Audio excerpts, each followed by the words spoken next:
The Hidden Will in Silicon Valley. The call came at 7:12 a.m., just as I was pouring my second cup of coffee in the quiet of our Palo Alto home. The number was unfamiliar, but the voice on the other end was urgent, almost conspiratorial. "Mrs. Margaret Hensley, this is Victor Lang, CEO of Nexitech. Your husband, Richard, worked for me. I need you to come to my office immediately. Don't tell your daughter Claire or her husband, Brandon. You might be in danger." My hand froze on the coffee pot. Richard had died of a stroke 6 days ago, or so I thought. I'd stood at his graveside in the rolling hills of Alta Mesa Memorial Park, watching Claire and Brandon handle every detail with a precision that left me feeling like a guest at my own husband's funeral. I was 70 years old. Not frail, but Claire had taken to calling me Mommy in that syrupy tone, as if I were a child who needed coddling.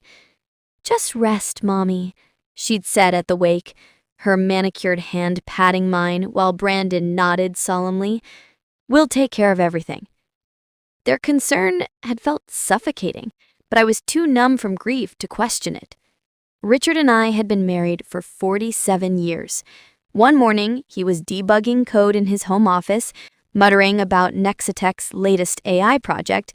The next, I found him slumped over his desk, his glasses askew. The doctor said it was sudden, massive. I believed them. I had to. But Victor's call cracked that belief wide open. I dressed quickly, choosing the emerald green blazer Richard always said made my eyes sparkle. Claire called as I slipped on my shoes. "Mommy, where are you going? You shouldn't be driving alone." Her voice was sharp with worry, or something else. "I'm fine, Claire," I said, gripping the phone. "Just running to the bank." A lie, but it came easily. "Brandon can drive you." "I'm fine," I repeated, and hung up before she could argue. Nexitech's headquarters loomed in the heart of San Jose, a sleek glass fortress reflecting the California sun. The receptionist ushered me to the 30th floor, where Victor Lang's office overlooked a sea of tech campuses.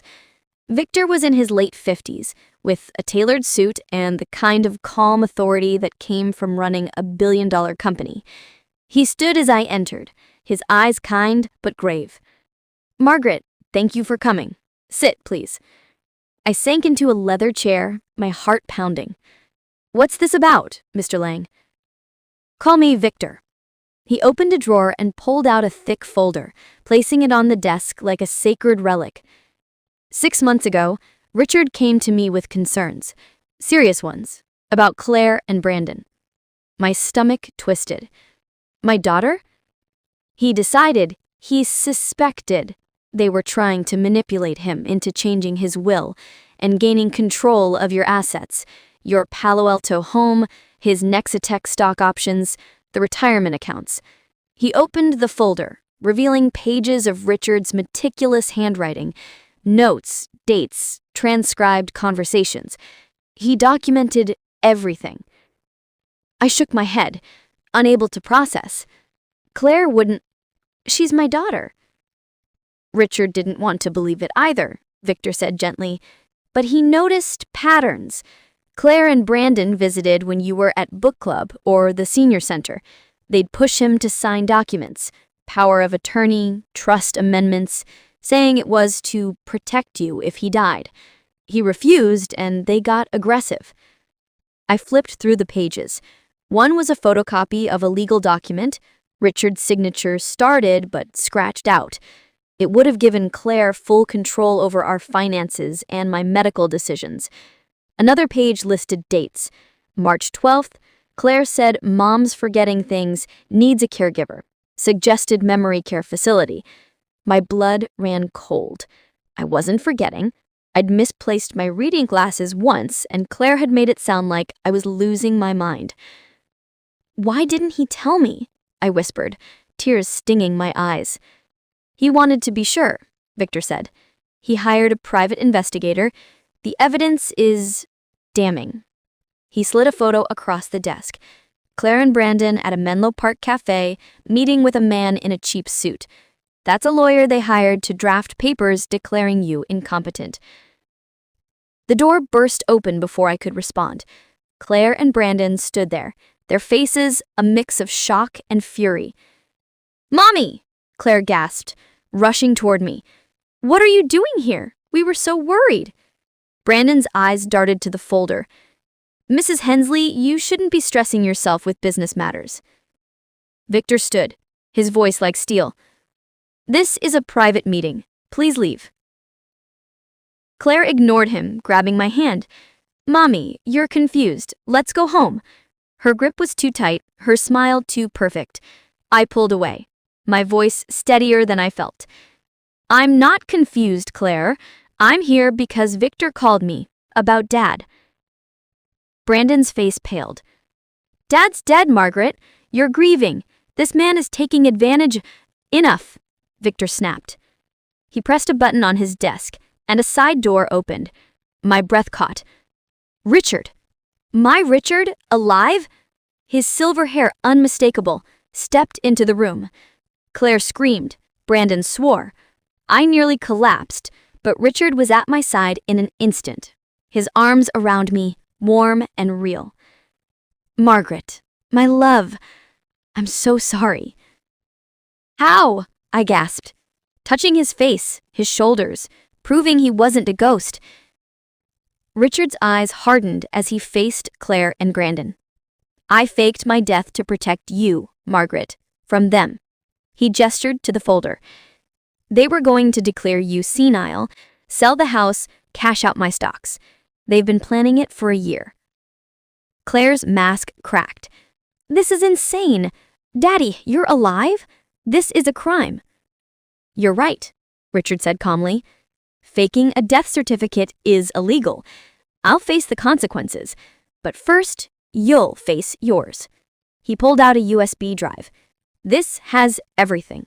Emails, texts, recordings, Claire bragging about flipping the house for millions, Brandon's crypto scams racking up $200,000 in losses." Brandon lunged for the drive, but Victor blocked him. "Security's outside. Don't make this worse." I stared at my daughter, the girl I'd sung to sleep, whose college graduation I'd cried at. "Claire, is this true?" She hesitated, then deflected. "Mommy, we were struggling. The startup failed. We just needed help." "Help?" Richard's voice was ice. "You opened credit cards in Margaret's name, $15,000 in debt. You forged medical reports claiming she had dementia. You met with a facility in Los Gatos to lock her up." I remembered the memory tests Claire insisted I take, how she'd sigh when I forgot a minor detail, the time my car keys vanished, only to turn up in her purse, the doctor's visit she scheduled where I was diagnosed with mild cognitive impairment. It was all a lie. "Why?" I asked, my voice breaking. "I'm your mother." Claire's eyes flashed with something ugly. "You and Dad hoarded everything. That house is worth $3 million. You don't even use it. Brandon and I are drowning." Brandon nodded, emboldened. "It was going to be ours eventually. We just moved things along." Richard pulled out more photos. Brandon at a Vegas poker table. Claire at a Rodeo Drive jeweler. $30,000 in one night, Brandon? A $7,000 necklace, Claire, charged to Mom's card? The room spun. Victor handed me water. "Margaret, there's more." They were rushing the timeline. 3 weeks ago, Brandon told Claire, "If Dad's gone, we can move faster." That's when I helped Richard stage the stroke. Claire sobbed, but it was theatrical, hollow. "We didn't mean harm.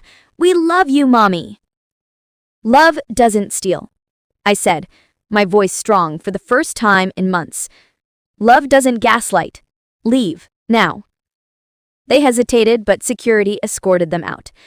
Richard held me as I cried, not for him, but for the daughter I'd lost. The months that followed were a whirlwind.